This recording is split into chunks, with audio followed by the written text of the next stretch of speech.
Here we are live from Palm Springs, California on the 23rd of December. We are close to Christmas, so we have all this Christmassy feel going on. We are nearly reaching the end of the year, so basically next week we will have a review of the whole year of exploring the Illuminati occult, but we couldn't end this whole series without talking about the guy who launched the word occultism. I'm talking about Éliphas Lévi. Welcome to the Leo Zagami show with Leo and Christy Zagami. Here we are.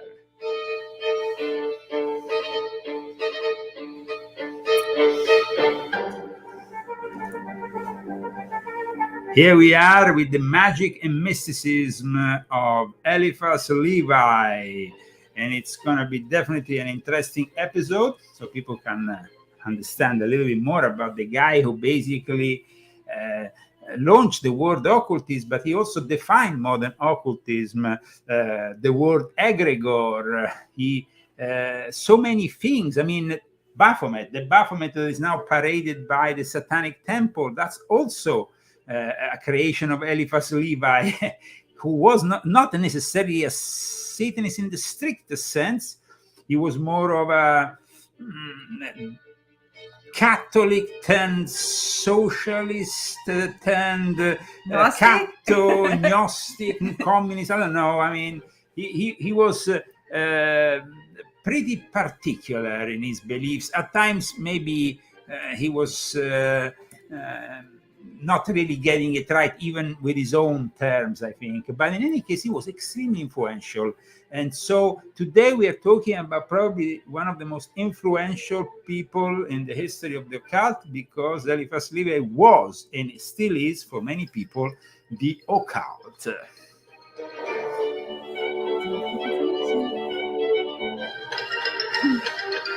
The sponsors of today, Christy. Who are the sponsors of today? We have Philippe Belair and Bruce Kodish and Malgarizada Minta. Thank you very much for your donations. Thank you very much for your donations. And of course, guys, we are finishing a year soon, so we will definitely need to ask you for your support for next year. Whatever we're going to be putting together thanks to you. So that depends really from how encouraging we will see the situation. At that point, we will definitely start the year. It's not going to be any longer exploring the Illuminati occult every week. It's going to be a different thing.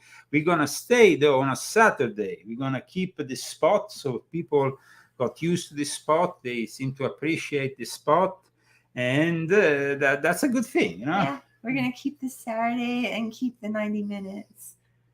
Well, sometimes we're gonna keep the 90 minutes. Sometimes we're gonna do 60, and then we're gonna bring you a special maybe on the following days during the week. But this depends really. I mean, it depends really from the sponsorship that we receive, because otherwise I will have to, of course, go back to more of my literary work. This is, as you know, volume 9, and volume 9 itself has actually an image which is basically originating from Éliphas Lévi, which is the Baphomet image. So I wanted to start really talking about this Frenchman who had, though, a Jewish name, but he was given this name by a Sabbatean Frankist in Poland. So it's very particular what we're going to be discussing today, because, of course, it all originates from the same set of people. But Éliphas Lévi was so influential. I mean, Aleister Crowley claimed to be... I was wondering that. I was going to ask you that. If he was the one that Aleister Crowley said he was a reincarnation. Well, he claimed to be the reincarnation of Éliphas Lévi. Cagliostro before him, and even before that, he actually was claiming he was also the seer of John D. Kelly. So he had a series of reincarnations that he claimed during the last few centuries. But of course, we can say that if Aleister Crowley was the most influential occultist of the past 100 years, Eliphas Levi is the guy who was most influential until Crowley arrived. And it was because of Eliphas Levi that the Theosophical Society was created. So a lot of people would like to know a little bit more about this gentleman. So first of all, let's go and see various images of him, because everybody knows him with the image that we have used also for our thumbnail, of course, which is the more classic. He was actually a seminarist in St. Sulpice. This is a very important seminar for the Catholic Church. When he was very young, he already manifested the interest in religious things, and he was actually quite brilliant. So the Catholic priesthood picked him up and wanted to make a priest out of him.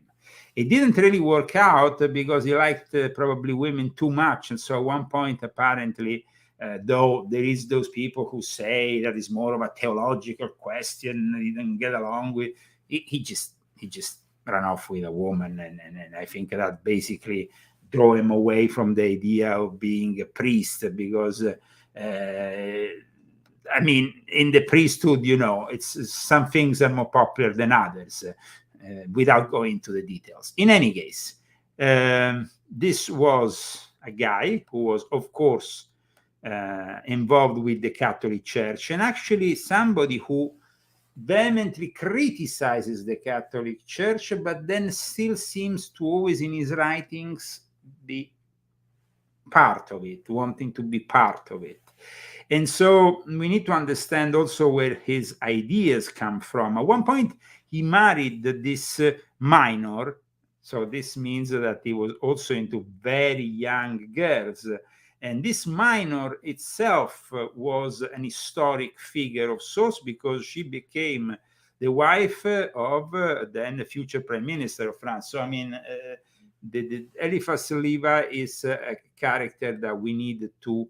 And then, of course, his friendship with one of the most eminent aristocrats coming out of the British Empire of his time, Edward Bulwer-Lytton, who inspired the Società Rosicruciana in Anglia, who was responsible for the colonies of the United Kingdom, and who basically called, when I tell you a little bit the story. So let's start a little bit, because then the story touches also Italy, Naples in particular, because the lodges of Naples had a very direct link with Avignon, with Marseille.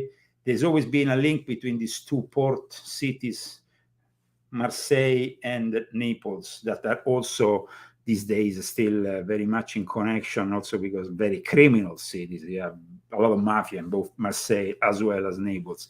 And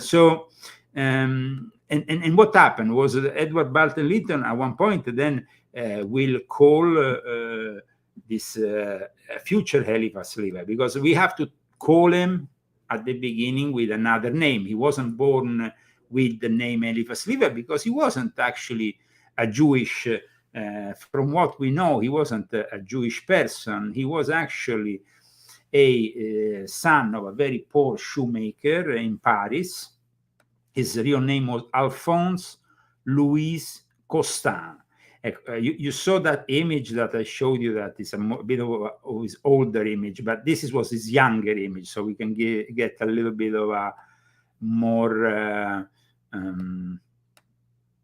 close idea to where he was when he became a revolutionary, because this guy literally became a revolutionary. He was arrested several times for being such a communist in those days, for actually proclaiming that socialism and communism held the understanding of real Christianity. We can say that more than being obsessed with Gnosticism, he was really obsessed with the most bizarre ideas also regarding magnetism. We know that, of course, before him we had Mesmer, who was this guy who really was into this animal magnetism, this energy. But Eliphas Levi was born in 1810. He was born in 1810. He, at a very young age, he was brought into the St. Sulpice seminary to study, to enter the Roman Catholic priesthood as a subdeacon. He was responsible for catechism. And St. Sulpice is a very beautiful church in Paris. Is a very historically important church in Paris. I think actually, let me see if I don't get it wrong, but I think even Dan Brown features it at one point, if I remember well, within one of his books. It's like, I think, part of the Da Vinci Code story that is set up. Mm-hmm. So he's basically inserting, in a way, some links to real things, Dan Brown. He picks up here and there, and he gives some hints of real things. So Saint Sulpice, this incredible church, which is also a seminary in France, became the place where he started his career. Now, like I said, some researchers tend to say that he actually left because he was too much attracted by women. At the same time, though, there is those who say, like I think White, different, Edward G. White. I think various people talk about Eliphas Levi, and of course, there wasn't really a bio of Eliphas Levi, but there was definitely a book that more than others. I have here, see, for today, I have here various books. And as you can see, there is the image of Eliphas Levi featured also in Stanislao de Guaita books. But this is, see, Eliphas Levi, and you can see this is the image that then is copied by the Satanic Temple. But the concept that he had was a very different concept from the Satanic Temple. Then other information come from this, which is also is basically another text that he made for Baron Spedalieri, this Sicilian guy from a Napolitan lodge that became after his main financier. He came from the province of Catania, from one of the most aristocratic families in Sicily. This is the Memphis and Mizraim, because of course he was connected also to the Mizraim that was a Sabbatean Frankist stronghold, as you know. The word occultism was also used a year before he came out for the first time in 1854 with it was also used by Ragon in his occult Freemasonry. So, but Ragon, of course, was writing about occult Freemasonry in a much more. It was like Eliphas Levi became more commercial than other people who have attempted similar things before him. Let's say that other people had attempted to put together different ideas of magic, and then he was more successful because he was a literary genius in a way. He could actually get you acquainted through also citing things that you could relate with in your time. Okay, so he will be talking about his time, for example, in the Dogmas and Rituals, which is the first book. Actually, in reality, he wrote first Dogmas and of magic, and then later on he will publish the Dogmas and Rituals. But in the Dogmas, he starts talking also about his own experience in the evocation of Apollonius Datiana, which happened when he broke from this lady he had been for a few years. This lady, which, you have seen, of course, the guy in his later age. This is an image of her in her later age, so I suspect she was a bit more decent earlier. In any case, this was the wife that basically he was in a way forced to marry. What happened was that he made her pregnant, and he made her pregnant with twins. They didn't survive. Then he made her pregnant another time, this time with a girl. And when this girl died, this woman left him for the brother-in-law of the guy who actually initiated him and gave the name Eliphas Levi. Oh, yeah. So the story is the following. This is also a famous sculpturist. She was very, very clever in sculptures. She was an artist. Who's that? Oh, she made that. She made that. She I thought was it was a self-portrait. no, no, it was a portrait. But in any case, what happened was She that actually looks like our neighbor. okay, in 1846, while still a minor, Cade eloped with Alphonse Louis Constant, better known as occultist Eliphas Lévi. Her father, a government official, forced Constant to marry her. They had stillborn twins, and then a daughter Mary, who died also in 1854 at the age of 7 years. So in 1854, basically, then she left. You see, Cadio left Constant in the early 1850s for Marquis Alexandre de Montferrier, brother-in-law of Messianist philosopher Joseph Maria Wronski. Now, this guy here is a Sabbatean Frankist, and it's not a small-time Sabbatean Frankist, but somebody who played an important role in the Sabbatean Frankist, and it's actually him who will initiate him, and this also has been reported by Gerard Dencou's Papus later on. But he was very famous. So this guy was a Polish Messianist philosopher, mathematician, physicist, inventor, and occultist and economist. And here you can go down here, even in the Wikipedia, and find the occultist Eliphas Levi, who met Wronski and was greatly impressed and attracted by his religious and scientific utopianism. Wronski was a popular catalyst for Levi's occultism.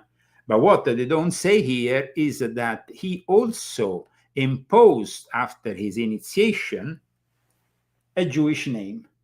And he transformed his own name in Eliphas Levi.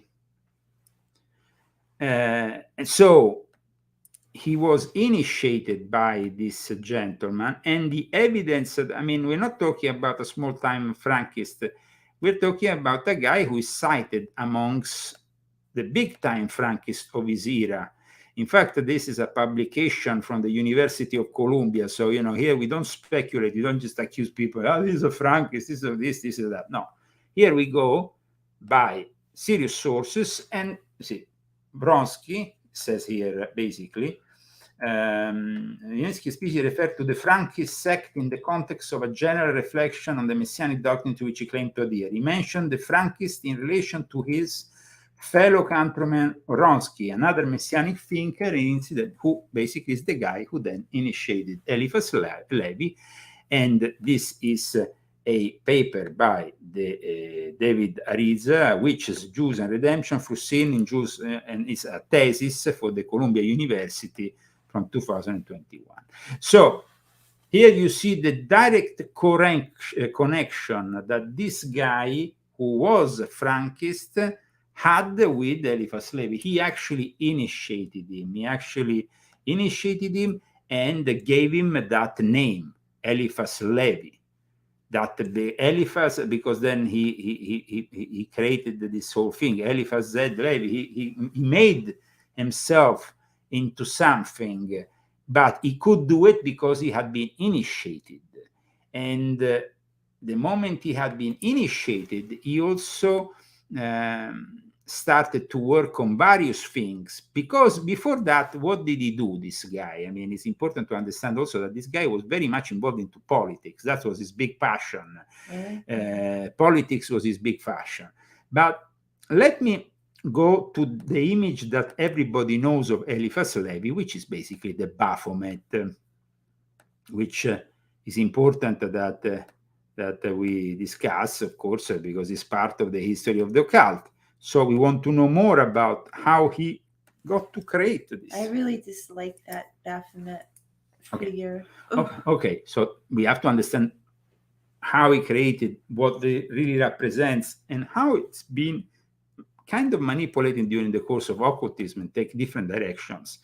I mean, when he one thing about Eliphas Levi, he was the first one to say that if you use a reverse pentagram, it becomes satanic. If you use it the correct way, it's not satanic. And what did Anton LaVey did? He picked up, he reversed the pentagram, and then he put the image of the Baphomet.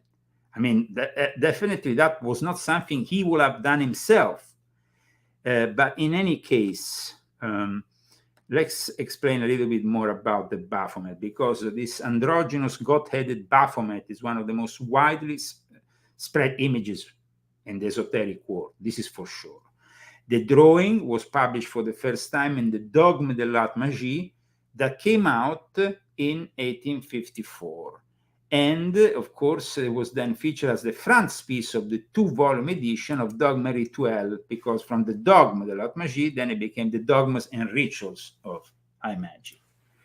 And at that point, it started to become more and more popular. It was picked up also by other people like Stanislao de Gaeta, but also other ones. And in 2015, the so-called Satanic Temple unveiled this massive monument inspired by the Baphomet drawing, with a lot of publicity on TV. You remember CNN and things, and everything began. Now, the Baphomet, the devil worship that it's now it has been established at least since the 1960s, this connection. But of course, it goes back to the end of the 19th century. And we have also all the Leo Taxil, then books that outrageously depict Freemason worship, all kinds of Luciferian, hypothetical. But Eliphas Levi, in reality, he, like I said, the variant that perhaps is the most evil one is the one that we know by Anton LaVey, because he explicitly created it with evil intention, reversing this pentagram. And at the same time, it's well known that Eliphas Levi hardly qualifies as a Satanist, though, in the traditional sense, because as ghastly as it might appear, when you actually study the work of Eliphas Levi in detail, you understand that his expression was much more complex, because he was not an anti-Christian, on the contrary of Crowley. Crowley became somebody who relaunched the word Baphomet. He actually wanted to be worshipped himself as Baphomet. He called himself Baphomet. And Aleister Crowley was definitely an anti-Christian. Eliphas Levi was never really anti-Christian. He might have not have been always consistent with his beliefs that were always a little bit fluctuant. But first of all, he had this magnetism thing, this force that he talked about that represented this Baphomet. We talked about Eliphas Levi also a few months back when Britney Spears published at one point the cover of a book of Eliphas Levi. You remember? And I made an article. Now, it's important to understand one thing about this book, and especially this edition that Britney Spears posted on her social media, because you see, this edition, which is basically the doctrine and ritual, they call it, of high magic, and no longer transcendental magic. They go back to calling it closer to the meaning in French. Because the problem is that the first translation, this is recent, this translation. This came out very recently. It's not so long ago, but it's actually much more correct, this translation. I always studied the Carl Rischi one, the Italian one, which close to the French one. But I never understood why there were so many discrepancies with the English one. Then I understood that the guy who translated, who called it basically transcendental magic, he kind of like, he didn't do it. He did it because he actually had some intentions of manipulating.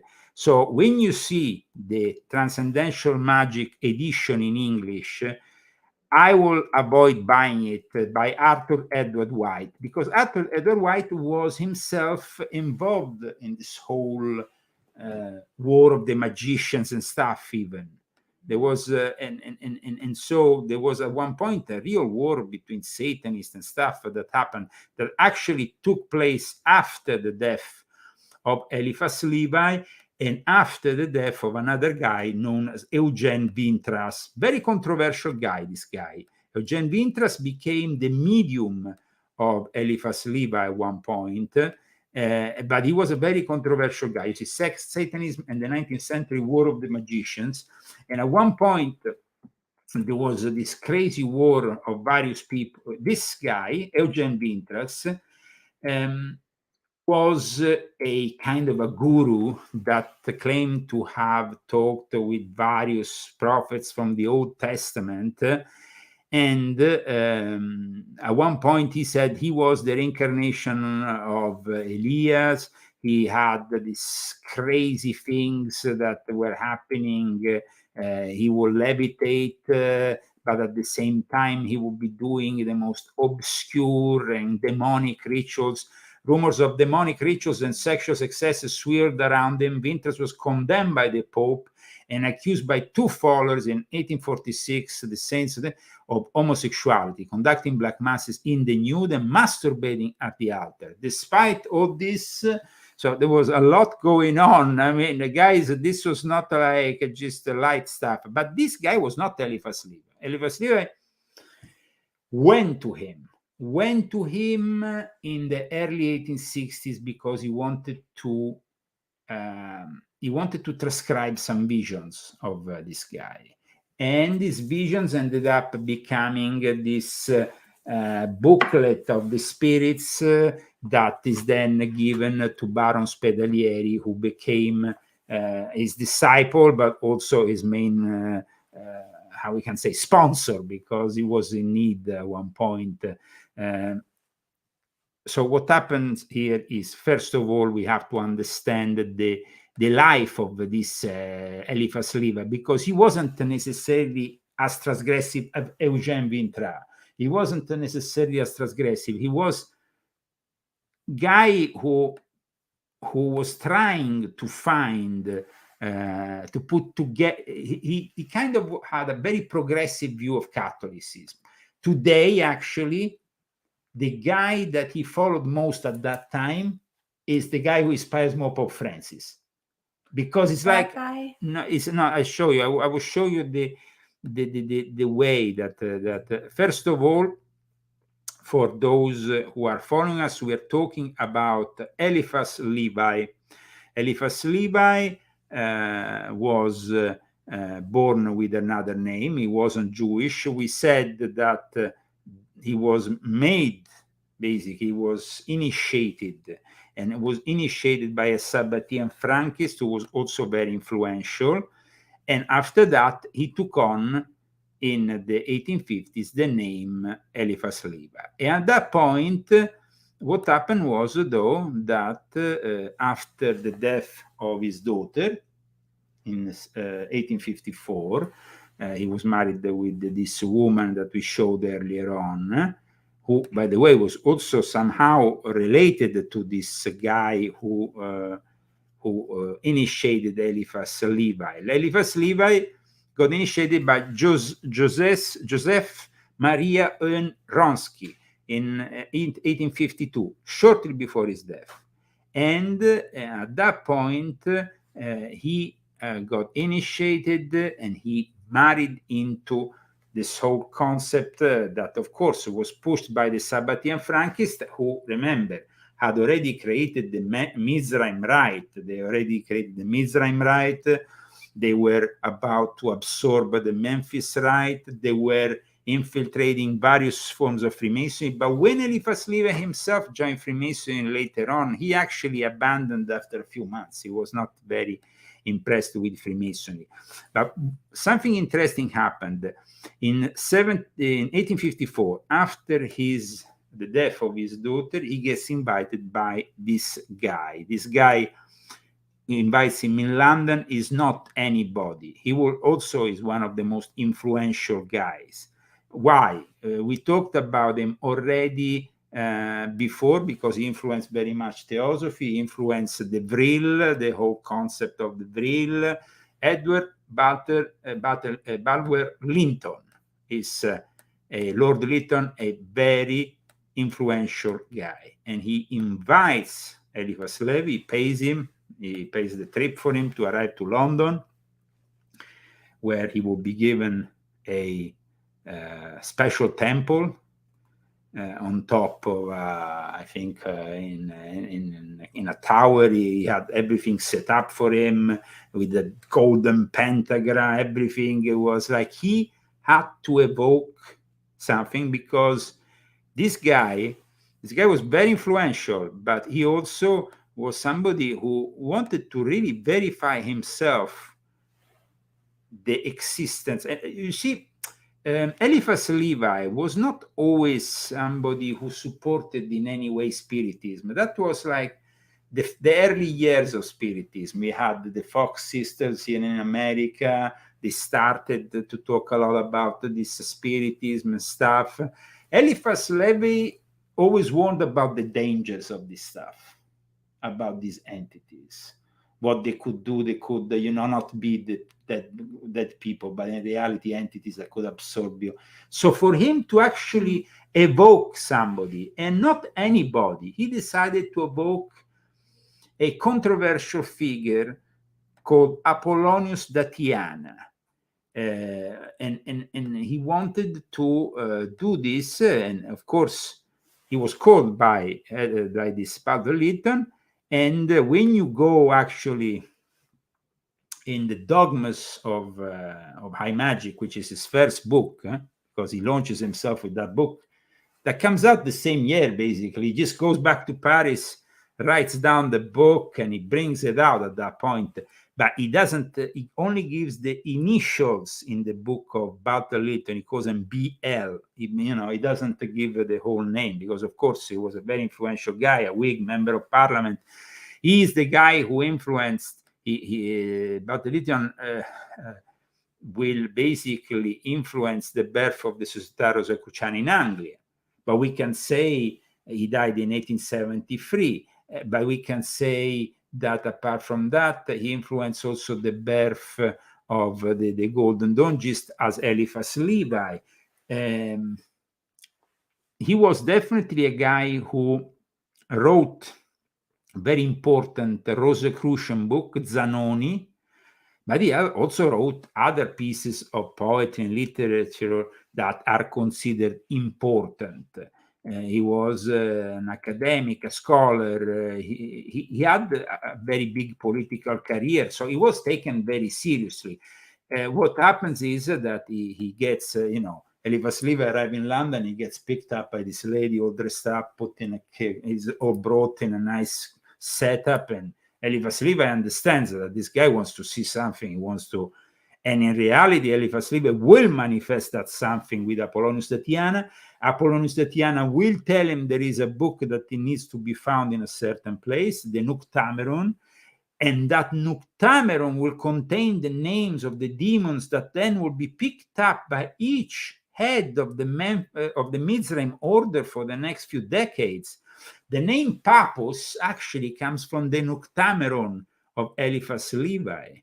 It's not a real name, it's an initiatic name that from a demon that is picked up by Gerard Dencus. Other names from this book are picked up and used in the following decades by the initiates. So imagine. But what I'm going to make you read, Christy, because this is very interesting, is of course how all this happened. And we went, of course, we discussed the fact that he inspired the Baphomet. He's been very, and of course his ideas were at times a romanticized idea of esotericism. Like, for example, he was fixated with the tarots in a way that I learned a lot from him when I was starting my studies, because the approach of the tarots was not the approach of divination, but was more the use of the tarots in an analogic interpretation of reality connected to the 22 letters This is still my original copy from when I was like 20, and in fact, it's consumed. I don't even have the cover. I asked my mother to send me the cover. I still need it. But in this, there was images that I stand in front and watch for hours to understand, because also the drawings of Éliphas Lévi were very significant. But for example, this book in particular, each chapter is connected to a specific Jewish letter, a specific tarot card, a specific part of the Sephiroth. I mean, it is obvious that once you understand the way that Eliphas Levi is putting things through, you enter into a complete different understanding of reality. So the thing is, was Eliphas Levi a bad person, or was Eliphas Levi a good person? Eliphas Levi was, I think, a person that in his lifetime didn't have all the followers he had after he died. He was probably much more, from what I studied and I discovered of him, the real success arrived after his death. A lot of his books got published also after his death.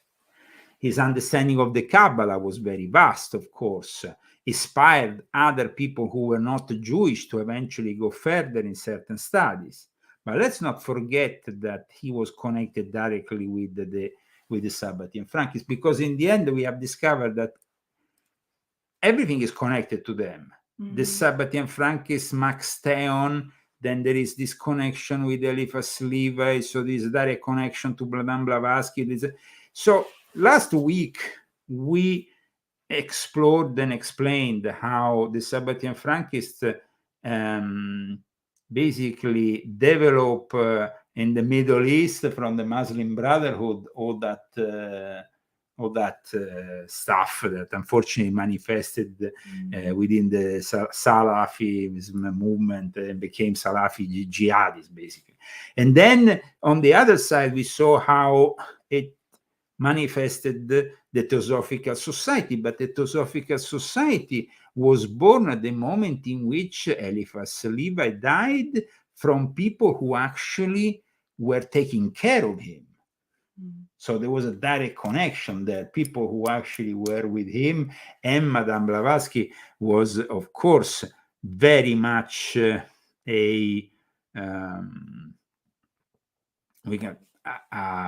admirer of him.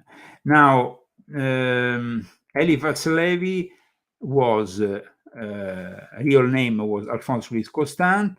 He was born into humble origins and circumstances in Paris.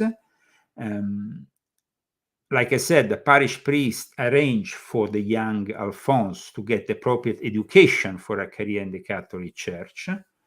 All was well until not long after he was ordained a deacon. He was assigned to teach the catechism classes in a girls' school.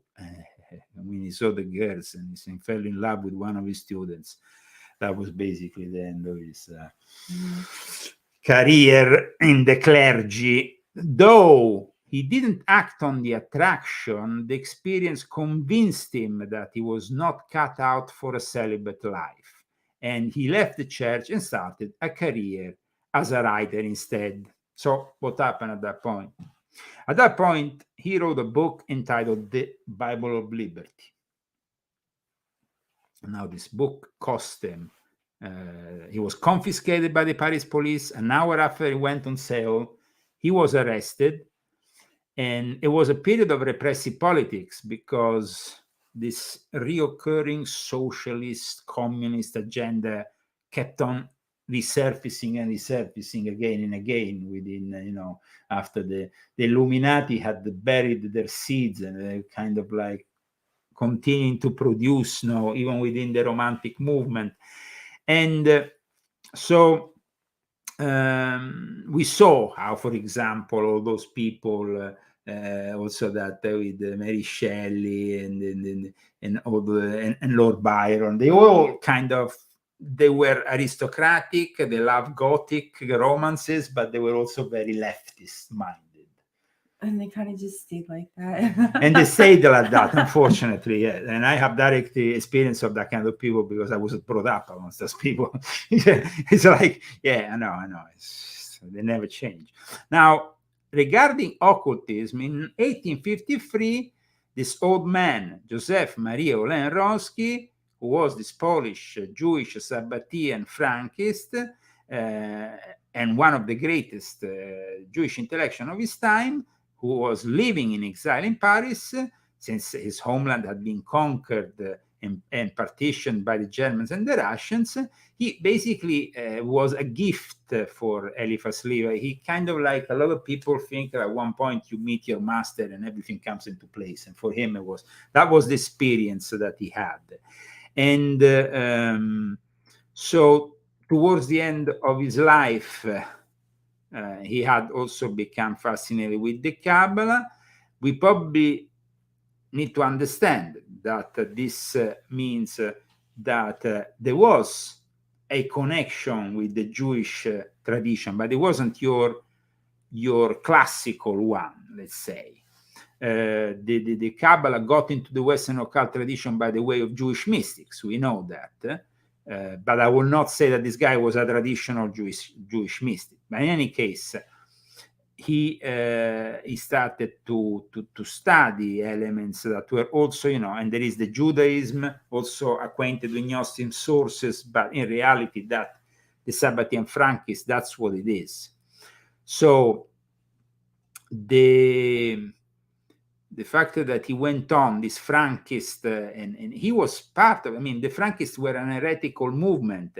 And so, but they had, if you remember well, the Frankists had also built with the cousin of Jacob Frank, the Asian Brethren, within the Rosicrucian, the Golden Rosicrucian, their own Masonic, and then with the Mizraim, they started to pick up and even more.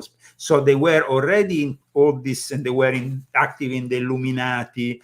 So Éliphas Lévi, of course, he wanted to become involved, I guess. He kind of, so Alphonse Costin, as he was called before becoming, because it was Ronsky who gave him the name, studied with him for the last year or so of this old mystic's life, gathered this experience, then went to London, had this other experience which we said we should cite a little bit better. In fact, I have because it's important to understand what happened to because I think, these were the experiences that then manifest in him those books. I always see that with myself. You are what you manifest, what you were, and then you manifest in your books. So I always like to analyze somebody by his experiences and then what they manifest in the writing, in the studies and stuff. And so he was very much into this kind of Catholicism, which at the time wasn't really mainstream, but it was also very progressive. And it's this guy here who really was his inspirator. So then you can all understand what kind of school he was following, let's say. Félicité de la Ménée. This is Félicité de la Ménée. I know. Watch this guy. I know. What a weird, huh? Félicité de la Ménée. Okay, so who was this guy? Now, this Catholic priest, he was one of the most influential intellectuals of Restoration in France. Lamennais is considered the forerunner of liberal Catholicism and social Catholicism. Is he Pope Francis's mentor? Yes, absolutely. This is where it comes from. That nowadays, this his stuff, it's really not considered traditional at that time, but nowadays it's mainstream, because nowadays that kind of Catholicism is the mainstream Catholicism, which is basically destroying the church. Himself, had to suffer exile, return, and then he was ordained and all that. At one point, he had escaped to London, and then he returned after Napoleon was overthrown. So, this kind of person was not your traditional Catholic, and he was not the only one that he was following, but he was following what is now known as Catholic social teaching. And I show you this. So Éliphas Lévi was very much into Catholic social teaching, and it's an area of Catholic doctrine which is directly linked to Pope Francis. Pope Francis here, according to Cardinal Vasper, has made mercy the key word of his pontificate, while scholastic theology has neglected this topic and he turned it into a mere subordinate theme of justice. So for him, it's one of the main things of his pontificate, that the good, the social, which is basically transforming the Catholic doctrine into not a surrogate of capitalism, but in this case into a surrogate of communism, because that's what is really happening. So here we have Éliphas Lévi, who goes to London, and that's where I want to pick up with Christy, because there is the whole preliminaries and the whole story. So Christy can read it to you, and we can enjoy it through her. Okay, I put it as big as possible.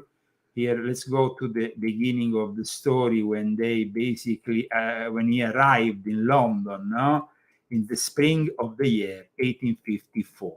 Okay. In the spring of the year 1854, I had undertaken a journey to London. So the scene was this: the little daughter died, the wife left him for the Marquis, and basically he had nothing for him to go in France. He even said himself, he gets called to London by this powerful Illuminati, and this is what happens. So just immerse yourself in the year 1854.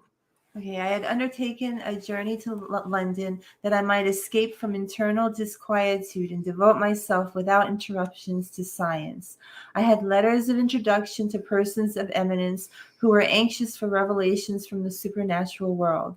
I made the acquaintance of several and discovered in them amidst much that was courteous, a depth of indifference or trifling. They asked me forthwith to work wonders, as if I were a charlatan, and I was somewhat discouraged, for to speak frankly, far from being inclined to initiate others into the mysterious mysteries of ceremonial magic. So he wasn't there to initiate anybody to ceremonial magic. That's basically what he's saying. I had shrunk all along from its illusions and weariness. Moreover, such ceremonies necessitated an equipment. I'm going to get my glasses. Okay. And in the meantime, I will. So, moreover, such ceremonies necessitated an equipment which will be extensive and hard to collect. I buried myself, therefore, and here I will get Christy to continue. All right, maybe I can see now. Let's see. Let's see if I can manage to, because it's not easy here, because I kind of lost myself now. Oh no. Oh no. Okay, just a second, because I know exactly where I am and I know exactly which page. I mean, this is a book that I read in various languages, so I kind of know almost by heart. So here, because I wanted to attempt understanding what he did, and to understand what he did is very important to then understand what went on in that period in the Illuminati. So here we have with I buried myself, therefore, in the study of transcendental Kabbalah. And troubled no further about English adepts. When returning one day to my hotel, I found a note awaiting me. This note contained half of a card divided transversely, on which I recognized at once the seal of Solomon. It was accompanied by a small sheet of paper on which these words were penciled: tomorrow at 3 o'clock in front of Westminster Abbey, the second half of this card will be given to you. I kept this curious assignation. At the appointed spot, I found a carriage drawn up, and as I held unexpectedly the fragmented of card in my hand, the fragment of the card in the hand. A footman approached, making a sign as he did so, and they opened the door of the equipage, which is, I guess, a carriage, no? Yeah. It's a carriage, okay. It contained a lady in black wearing a So thick imagine veil. the scene. The carriage arrives in front of Westminster Abbey. We are in that kind of scenario, typical of Sherlock Holmes, typical of a London full of smog, full of it's a little bit cloudy, it's a bit rainy, and there he has this dark carriage arriving, and this woman dressed in black that opens the. I mean, it's very picturesque. Okay, let's go. Wearing a thick veil, she motioned to me to take a seat beside her, showing me at the same time the other half of the card. The door closed, the carriage drove off, and the lady raising her veil, I saw that my appointment was with an elderly person having gray eyebrows and black eyes of unusual brilliance, strangely fixed in expression. Sir, she began with a strongly marked English accent, I am aware that the law of secrecy... And here it says, Sir Battle Linton. The BL is Battle Linton. It's basically, here it's not, it's only the initial written, but basically it's Bulwer Lytton, who is the guy we discussed before. So here I can give you the full name so you can maybe... Bulwer Lytton. Okay. Edward Bulwer. So Lytton. here we go. Sir, she began with a strongly marked English accent. Why don't you do it? No, well, but I mean, you have a better accent. No. I am aware that the law of secrecy. Okay. That's how they talk in England, you know that. Yeah. So that's how they talk. They used to talk like that here too in the beginning. Well, I guess so. So the law of secrecy is rigorous among others. A friend of Sir Bulwer Lytton, who has seen you, knows that you have been asked for phenomena. What? Yeah. You didn't ask for a phenomena. It's and like that you it's have basically refused to gratify such curiosity. Perfect. You were probably without the materials. Okay. I should like to show you a complete magical cabinet, but I must exact beforehand the most inviolable silence. If you will not give me this pledge upon your honor, I shall give orders for you to be driven to your hotel. I made the required promise and kept it faithfully, but not divulging the name, position, or abode of this lady, whom I soon recognized as an initiate, not exactly of the first order, but still of a most exalted grade. We had a number of long conversations, in the course of which... Where am I? In course of which insistent upon the necessity of practical experience and complete initiation. She showed me a collection of magical vestments and instruments, lent me some rare books which I needed. In short, she determined me to attempt at her house the experiment of a complete evocation, for which I prepared during a period of 21 days, scrupulously observing the rules laid down in the 13th chapter of the ritual. The preliminaries terminated on the 2nd of July. It was proposed to evoke the phantom of divine Apollonius. First of all, when he's talking about 13th chapter of the ritual, he's talking about his dogmas and rituals, and of course here is still the dogmas, but okay. So the preliminaries terminated. So he terminated all these preliminaries on the 2nd of July. Okay. It was proposed to evoke the phantom of the divine Apollonius and interrogate it upon two secrets, please. On which concerned myself, and one which concerned myself, and one which interested the lady. She had counted on taking part in the evocation with a trustworthy person, who, however, proved nervous at the last moment, and as the triad or unity is indispensable for magic rituals, it was left to my own resources. So basically, because they were left somebody didn't show up and he was left on his own, basically this seems to be what happened here. The cabinet prepared for the evocation was situated in a turret. It contained and a turret is basically like what's a turret? A turret is like in a castle. the single where you lock up people in the tower. Turret is a tower. Oh, it's a tower. Okay. Yeah. Where am I? Okay, so the turret. Okay, so the turret was the place where basically this temple. Okay, it contained 4 concave mirrors and a species of altar having a white marble top encircled by a chain of magnetized iron. The sign of the pentagram is, as given in the 5th chapter of this work, was graven and gilded on the white marble surface. It was inscribed also in various colors upon a new white lambskin stretched beneath the altar. In the middle of the marble table, there was a small copper chafing dish containing charcoal of alder and laurel wood. Another chafing dish was set before me on a tripod. I was clothed in a white garment. I was clothed. I'm the English speaker. Yes, clothed in a white garment. Well, you cannot say it at the beginning. What did I say? I don't know, but I want to clothe in a white. So it was. That's the way we say it in Brooklyn. Okay, so at this point, he gets picked up. They said, okay, you need a place where to do this ritual, which is a proper place. He prepares. He does this preparation to a number of days, and he arrives to the 2nd of July. 2nd of July, at this point, he goes into this place and he starts this ritual. Let's see what happens, because it gets very interesting. Yeah? Do I look like a doofus? No, I hope not. I don't think so. I do look like a doofus. Oh, God. Why don't you read it? Why? Okay, put it up. Where is it? Okay. So let's see what happens at this point. Where am I? Okay, so we are basically, I was clothing a white garment very similar to the alb of our Catholic priest, but longer and wider, and I wore upon my head a crown of vervain leaves intertwined with a golden chain.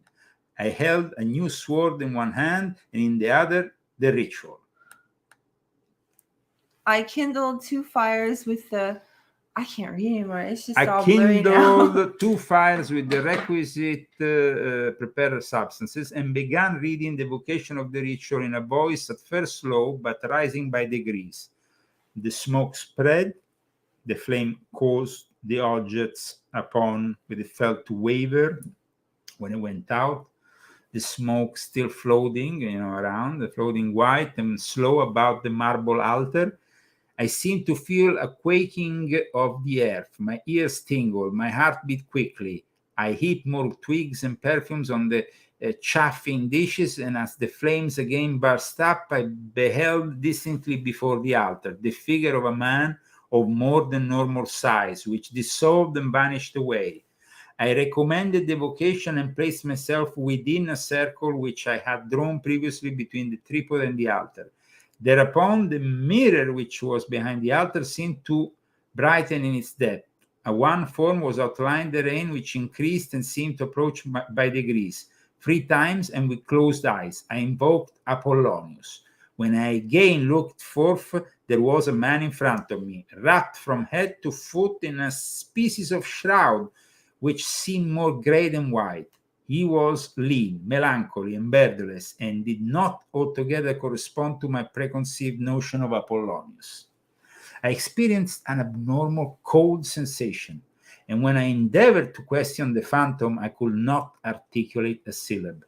I therefore placed my hand upon the sign of the pentagram and pointed the sword at the figure, commanding it mentally to obey and not alarm me in virtue of the said sign. The form thereupon became vague and suddenly disappeared. I directed it to return, and presently felt, as it were, a breath close by me. Something touched my hand, which was holding the sword, and the arm became immediately benumbed as far as the elbow. I divined that the sword displaced the spirit, and I therefore placed it point downwards, close by me within the circle. The human figure reappeared immediately, but I experienced such an intense weakness in all my limbs and swooning sensation came so quickly over me that I made 2 steps to sit down, whereupon I fell into a profound lethargy accompanied by dreams, of which I had only a confused recollection, which I came again to myself. For several subsequent days, my arm remained benumbed and painful. The apparition did not speak to me, but it seemed that the question I had designed to ask answered themselves in my mind. To that, the lady, an interior voice replied, "Death." It was concerning a man about whom she desired information. As for myself, I sought to know whether reconciliation and forgiveness were possible between two persons who occupied my thoughts. He was still thinking probably about maybe his wife. And the same inexorable echo within me answered, "Dead." I am stating facts as they occurred, but it would impose fate on no one. The consequence of this experience of myself must be called inexplicable. I was no longer the same man. Something of another world had passed into me. And That's terrible. And that is basically what started the experience of Éliphas Lévi. At Polonius Tatiana was a first century Greek philosopher, a religious leader, a controversial guy. Some people say he was a miracle worker, a kind, somebody like Simon Magus, or even Jesus. He was definitely a very powerful man. He was tried for using magic in ancient Rome, Polonius Tatiana, and he was basically tried because they said he was conspiring against the emperor using his magic. He was so powerful, Polonius Tatiana, back in those days, that they even had statues of him in some cities. So we are talking. When he was alive? Yeah. So Whoa. the guy was like really something else. But he was born into a wealthy and aristocratic background. So here we are in a wealthy and aristocratic background in London, with the support of one of the guy, the most Illuminati, considered the head of the Illuminati, Battle Lytton, the head, and also politically very powerful, because he will become the head of the colonies when the Great Britain had the biggest empire on the planet. So this guy goes to his friend, a little bit depressed, and comes back to Paris that summer.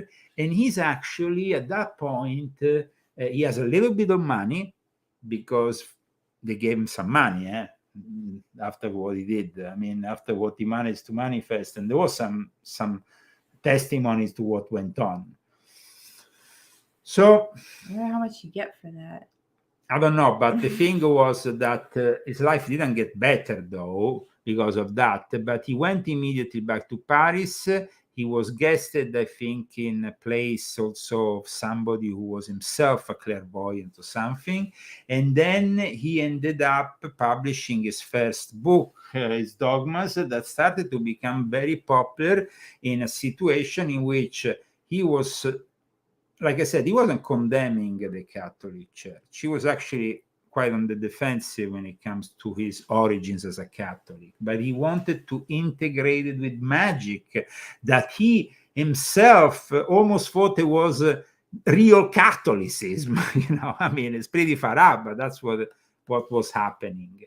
Now, we said that they had ideas about a concept that he manifested, because here we have, first of all, his experience. And this experience that he had in London manifested the writing called the Noctameron, which we discussed, which is basically, I'm going to show it to you. It's in French, of course. I don't think, I mean, it's not included in the English translation, definitely not in the Transcendental Magic one. I don't know if it's included in the latest version, but it was like an additional thing. And just to show you here, the demons that basically then became people, manifested as people. This is the ritual, the Noctameron, that basically, and the incredible thing is that he saw himself as a revolutionary high priest, saying that most of the high priests of the past had been involved with politics, with magic, with this and with that. That, when it happens. And in this Noctameron, there is various days of the week. I mean, we have also the English translation, but not the... For example, the name Papus, that became the name of one of the most famous initiates, it was the head of the spirit of medicine in the genies. This is all the genies with the names. See, Papus. Haven, Mark Haven became also a author and stuff. Well, it's a genie della dignità. It's another genie. They just took on the names of genies, and this happened for many other grandmasters of the Mizraim Rite, which itself, of course, was born out of the Bedarid, who was a Domeh, who was a Sabbatia, and so it was all connected to the same heresy. The interesting thing here also regarding his work is also of course this life force concept, which also became there is various concepts. Okay, first of all, he's the guy who popularized the word occult. If you go in every dictionary in the world, they will tell you that he is the one who basically launched the word occult. He is the guy who picked up and launched the word egregore. He is the guy who also basically creates the Baphomet, but Baphomet in his intention was the representation of the astral light. Now, what is the astral light? Why is it a goat? The God of Man, that's also the one question, because when you see where does he take his inspiration, it takes his inspiration from the old Sabbatic kind of it's obvious, no? Or, for example, the inspiration can also be seen from the tarot cards. That is pretty obvious also in the Baphomet of Éliphas Lévi, from the Tarot de Marseille, even from the one of the guy who actually translated Transcendental Magic, White, who made that other tarot. I mean, you can see, of course, the similarities. But then you have a guy, an Italian guy, who made the Compendium Maleficarum, which I actually cite in Volume 9. The fact that the Volume 9 has this cover is because the cover of this Compendium Maleficarum, the cover, was very inspirational to all these people. And it was actually made by an Italian, of course. Here it is. This was the Compendium Maleficarum. Compendium Maleficarum is one of those books that they used to use during the witch hunter's manual, basically, and it was written in Latin by Francesco Maria Guazzo and published in Milan. This representation, of course, shows a Baphomet-like figure, and so he must have definitely know about that, because, of course, he cites also some of these books in his work. But like we said, it's important to understand that he was there doing all these things in a specific moment of time in which I think he was very much helped by Satan, helped by the fallen angels in manifesting all this. That's why he managed to become so powerful, so influential. This astral light that he defined as the Baphomet is basically the medium of all light, energy, and movement. And Blavatsky adopted this term. Blavatsky, of course, held in high esteem Eliphas Lévi, and Eliphas Lévi wrote within, of course, the dogmas of magic, the dogmas and rituals action in this case, the following regarding his explanation about this force that I would like Christy to read.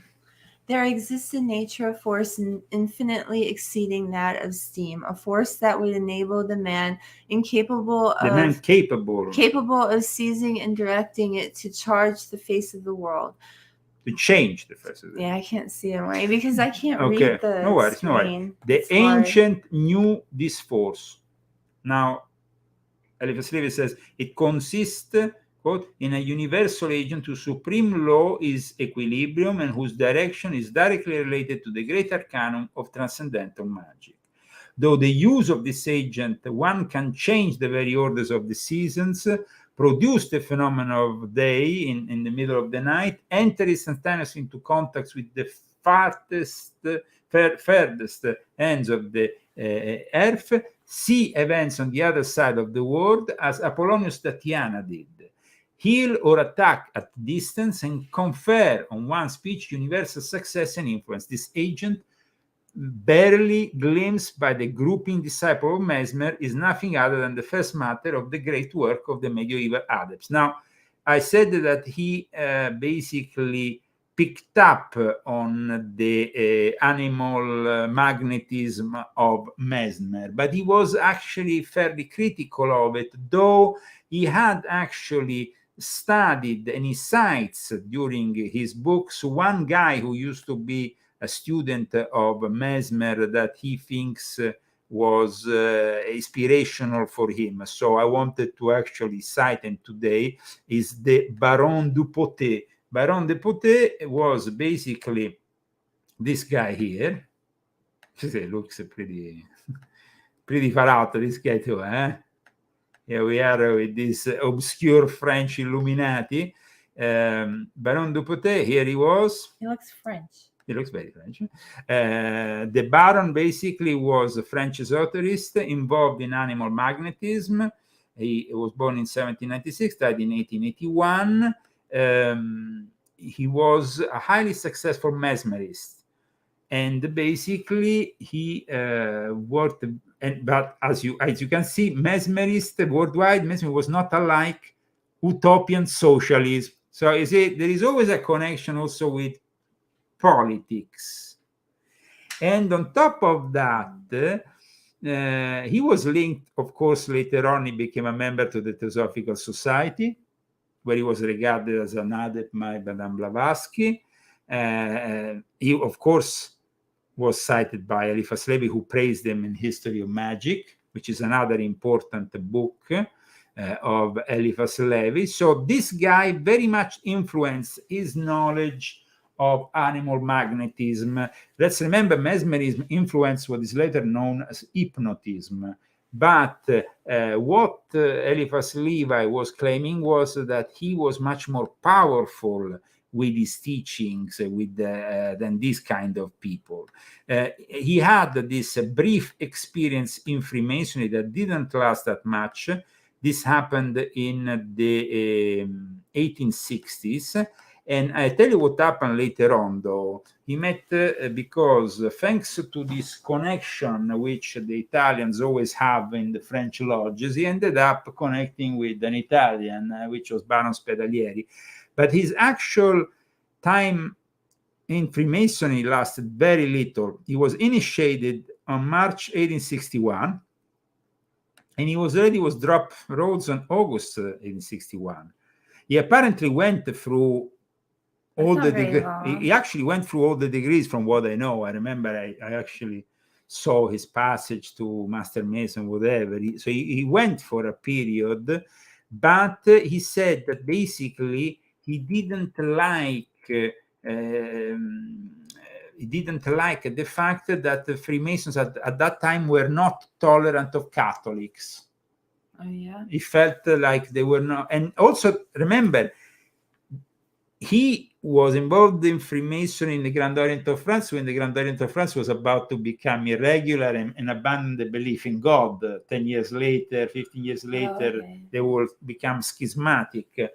So his time in Freemasonry was relative, but in that year, in 1861, something happens. He comes into connection with the Italian Illuminati of the Grande Oriente Siride, of what will become later on the Grande Oriente Siride Egizio. At the time, it was known as the Napolitan School, the one that gave birth to the Arcana Arcanorum of Cagliostro. Naples had the most powerful initiates, and Eliphas Levi got in contact with one of them who became his disciple once he moved to Marseille. This gentleman was a Sicilian guy from one of the most noble families in Sicily, in the province. Let's say now it's it's called Nicolas Joseph Spedalieri. I will show briefly. There is no bio of him in English, but he was Eliphas Levi's favorite disciple, and he's the guy who will maintain him until his death. Now, this guy, Nicolas Joseph Spedalieri, this Sicilian gentleman from Catania, and from a very powerful family, was born in a little, basically it's a little village on the sides of Catania. It's called Bronte, there on the pendici of the volcano, the Etna, on the sides of the volcano. He was basically a baron, a Sicilian baron. So he was the young baron. Was very much interested in the studying the occult. He became interested with Martinez de Pasquali, with Louis-Claude de Saint-Martin, so people that we now recognize as being part of what is known as the Martinist school. But he met a monk called Don Antonio Marino. Now, Don Antonio Marino was a monk, an Augustinian monk in Naples, but he was also the sovereign Grand Hierophant of the Egyptian Rite in Naples.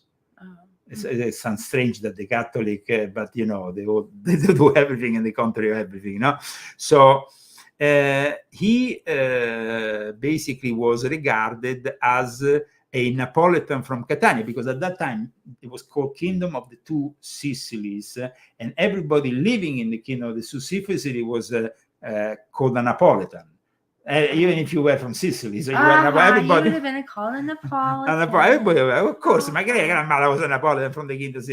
No, I was a nobleman of the Kingdom. I'm from Catania. Okay, no, you're from Naples. You're from Naples, but you are from the Campania region. Campania, I mean. Yes. So Catania is in Sicily instead. But even if he was from Sicily, he was still a Napoleon. And plus, he, of course, became acquainted with all the Illuminati in Naples, and at that point he moved in the early 1850s to Marseille with his family, and later on he became the favorite disciple of Eliphas Levi.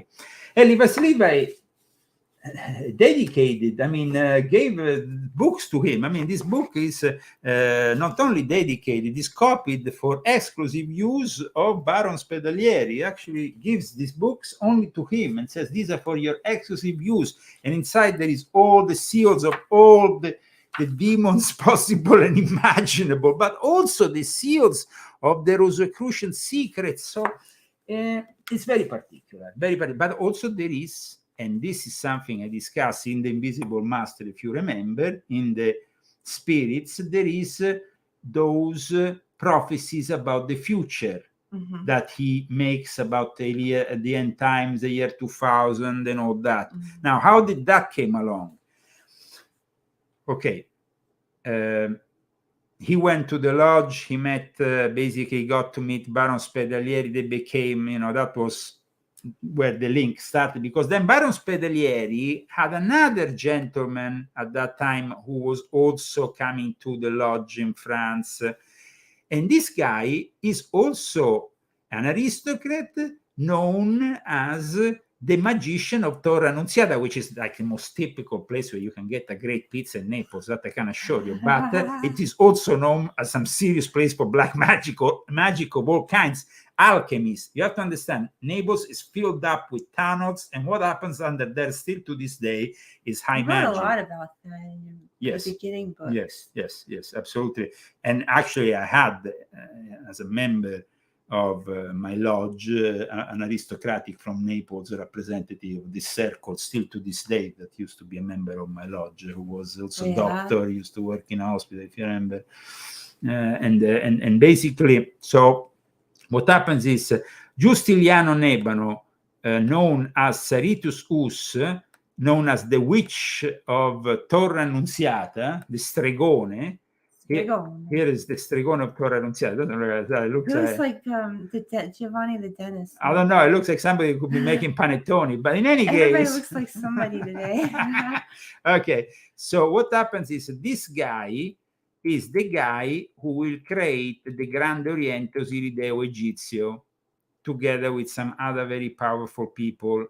And of course, he was connected to Éliphas Lévi and to Giuliano Kremers, Ciro Formisano, the guy who founded the TelePandemiaChannel2.0Clone, which I also talk about in volume 1. And of course, he was part of the Theosophical Society. And of course, he knew Alexander Dumas.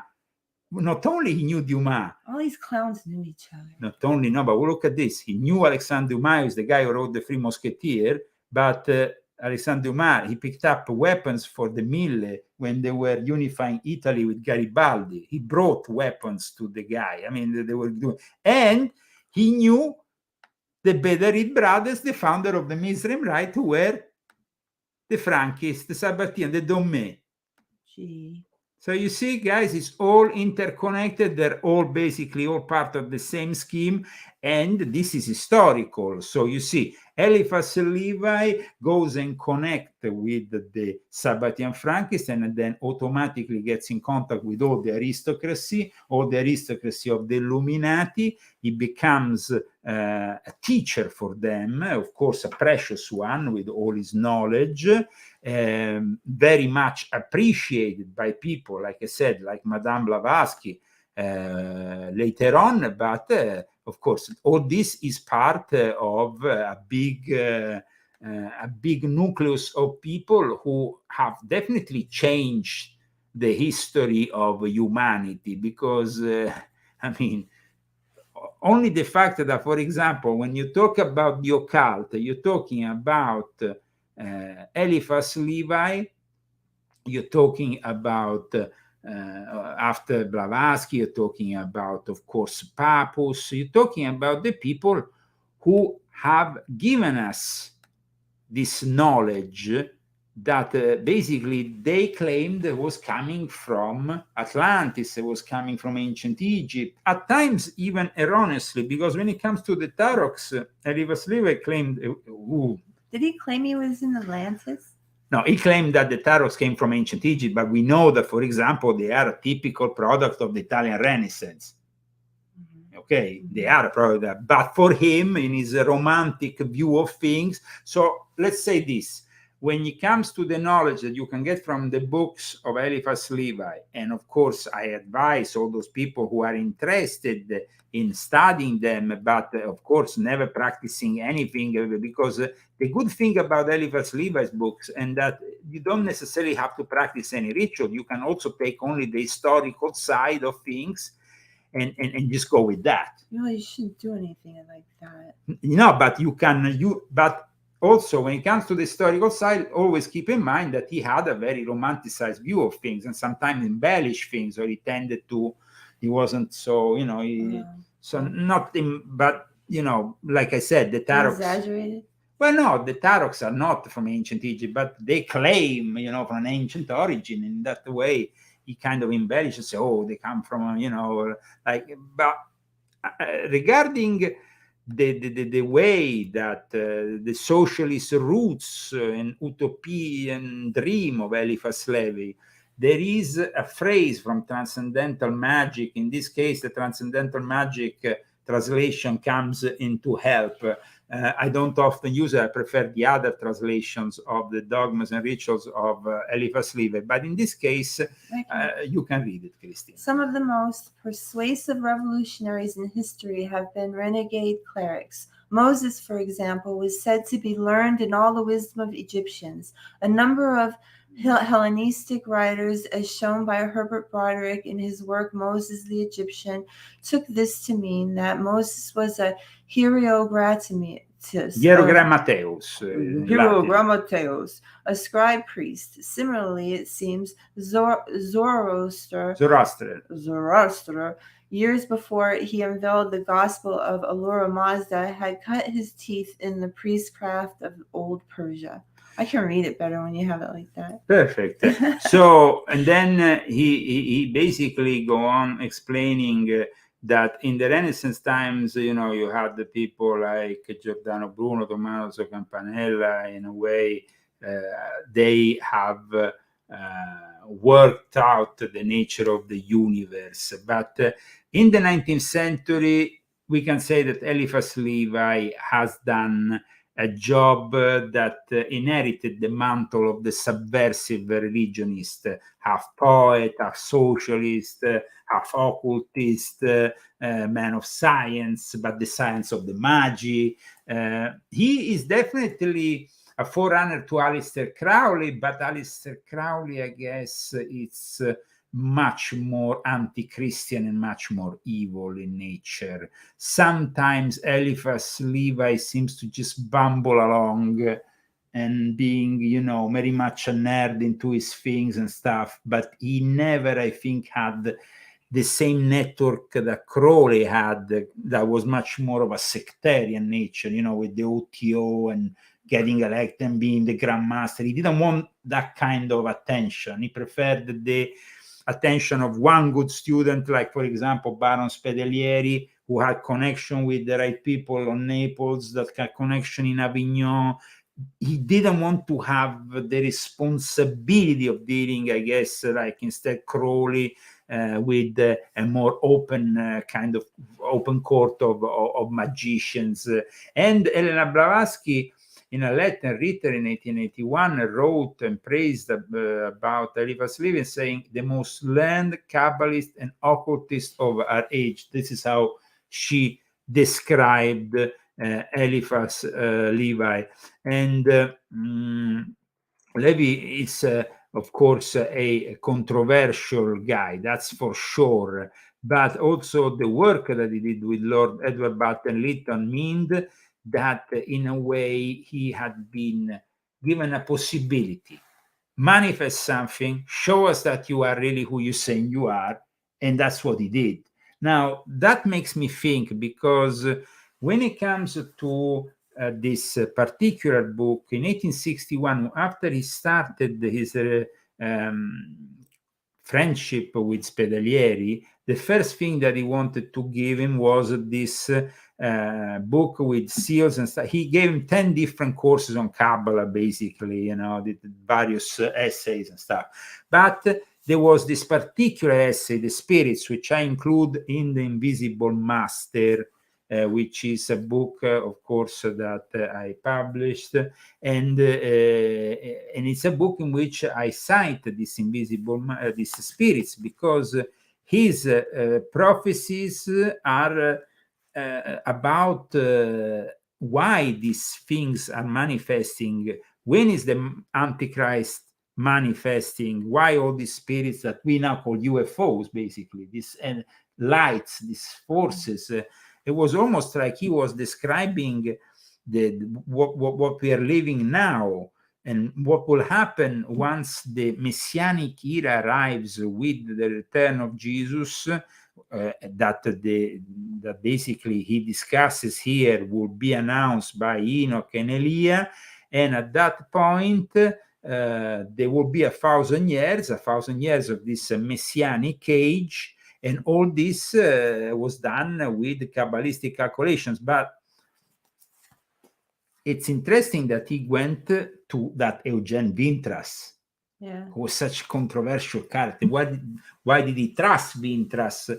Was Vintras capable of giving him information that because apparently it influenced very much that the work he done in regard to spiritism, because he was starting to get interesting. Allan Kardec also was launching what is now known as spiritism. Spiritism was becoming popular. He wanted to have something, but this time he didn't want to be himself the medium. He wanted to have an external medium to be himself more critical and to be able to work it in a different way, I guess. Because you see, at one point here in his testimony of what happened in London, he says, am I crazy or am I seeing it for real? Is this it's kind of asking making questions to himself, on the genuinity of what he has perceived or what he has seen. So I think that then he wanted to go to this Eugen Vintras, and the strange things about it is that both him and Eugen Vintras die a few months from each other, and then the magical war starts from this guy who claims to be the heir of Eugen Vintras and declares war, and then the war starts between this Stanislao de Guaita, this other guy, everybody, and how do they war each other? Well, what do they do exactly? Curses that end up they with throw, people like demons on each other, and then people die. Some That's of this, so stupid. and it was it's just so dumb.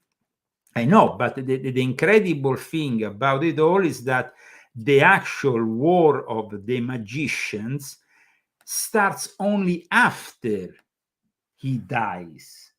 And it starts after he dies, after Eugen Vintras dies, and it's a year in which, of course, the Theosophical Society, because at that point, we know what happens. This is we've been discussing this also a little bit in previous episodes. The importance of the year 1875, because the year 1875 is the year in which this Theosophical Society is founded.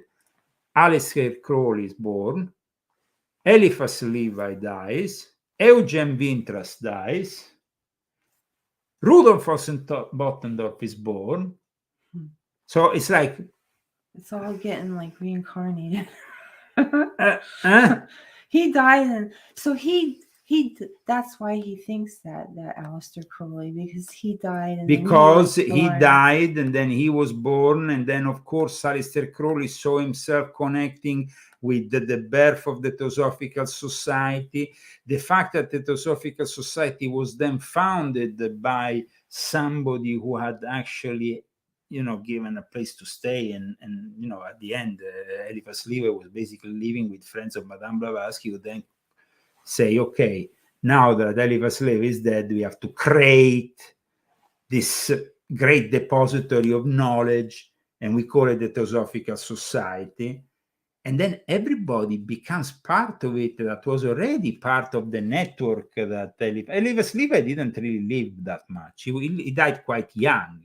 He wasn't that old when he died. I mean, he was born in 1810. He died in 75. He was basically 65 years old when he died. They didn't live that long back then. No, it's not true.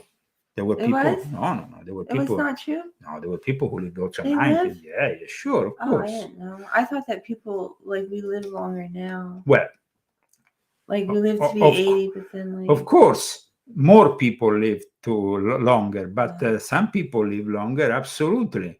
Like that person I showed you before, who inspired Eliphas Levi, but then he actually outlived Eliphas Levi and became himself a member of the Theosophical Society. Baron Dupotet was born in 1796 and died in 1881.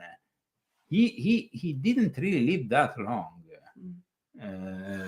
And he himself, of course, had suffered probably a lot in a life in which he said it was all influenced by magnetic currents, and basically, unlike, it's about magnetic currents, it's about spirits, and it's about also at times curses and stuff. Lévi knew very much what he was dealing with. I hope that you enjoyed today's episode. I want to put, though, today, once again, the GoFundMe here on the screen. Christy, I would like you to give the names of our sponsors once again. Philippe Belair and Bruce Kodish and Malgary Zadaminta. Thank you very much for your donations. Here we are. And I'm going to get Rambo. Okay, and we want to wish you a great Merry Christmas. I hope you enjoyed this year, this exploration of the Illuminati occult that, of course, It's gonna terminate with a great review of the whole year, but today He's wearing the his last Christmas. He's wearing his subject. Santa Claus. Absolutely. He's wearing his pajamas. And we have a message from him, from Donald Trump. Well, I read. It says from Donald, you have a terrific Chihuahua, the best. Other Chihuahuas, total disasters. Everyone agrees. Believe me, your dog is a winner. I should have said it like that. You have a terrific Chihuahua, the best. Other Chihuahuas, total disasters. Everyone agrees. Believe me, your dog is a winner. See, I can talk like that if I want. New York style? That was because I was born in Brooklyn, and I was raised in Brooklyn, and then I moved around a lot, and so it can come back like that. All I gotta do is go back to Brooklyn or talk to Donald for like 5 minutes. That's okay. That's okay. Well, today we saw the life of the influential French occultist Éliphas Lévi, the guy who created the Baphomet, has become a recognized, unfortunately, occult icon. We have also talked about all his various connections. I think we have done an excellent analysis because very rarely people talk about all the sides of this man, especially because there has never really been a bio that really, I can say, is satisfactory of everything that Éliphas Lévi has influenced. Probably we could take many days to describe. I want to also invite everybody who has not yet done it to purchase this book, because in this book there's also a whole chapter on Gnosticism, and of course Albert Pike, who was also inspired by Éliphas Lévi, included a lot of Gnostic elements in his teachings and stuff like that. What are we gonna eat at Christmas, though? That's really what Rambo is thinking about. And Christy, we got a prime rib. So we're gonna have prime rib. We wish everybody, guys, Merry Christmas. Have really, and we want to thank really from the bottom of my heart all those people who have purchased my books, including the latest one, Volume 9, Christie's books. All of them, Volume 6.66, Volume 7. Everything that comes out here from the Zagami family publishing house, Cursum Perficio, and all my other publications. I really thank those people who purchased these books, and also those people who have sponsored us during the course of this year, giving us the possibility. Thank you so much. I mean, people are so generous, and it really, really helps a lot, and it keeps us going with this show. So we're still here because of you. Absolutely. And we hope to offer you a great new show in the new year. So please have a great time, indulge in whatever you want, of course, in the margins of health. Eat, drink, and be merry. Okay. And love you. And we will see you before the end of the year, no? Yes, we have one more show. So we have one more, and that will be the great review right at the end of this year, of 2023. So Merry Christmas to all of you. This is for me a very important Christmas because I have been here now. This is my 5th Christmas. Yep. 5th Christmas. And your last one is in Italian. And the last one, hopefully, is in Italian. So that's it. Soon as an American. Yes. Soon as an American. You're American. I'm American. You have American heart. More American heart than a lot of people that are American. So thank you. They all should be American like you. Thank you. Thank you so much. Take care, guys. Bye. Merry Christmas. And support the Donald. In 2024, we will be supporting the Donald all the way to the White House with a new show.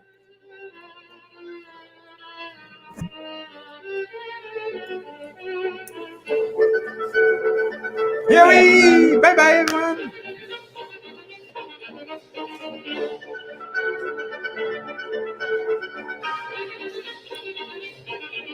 And from Palm Springs, that's all. Next week for a little bit more with our year in review.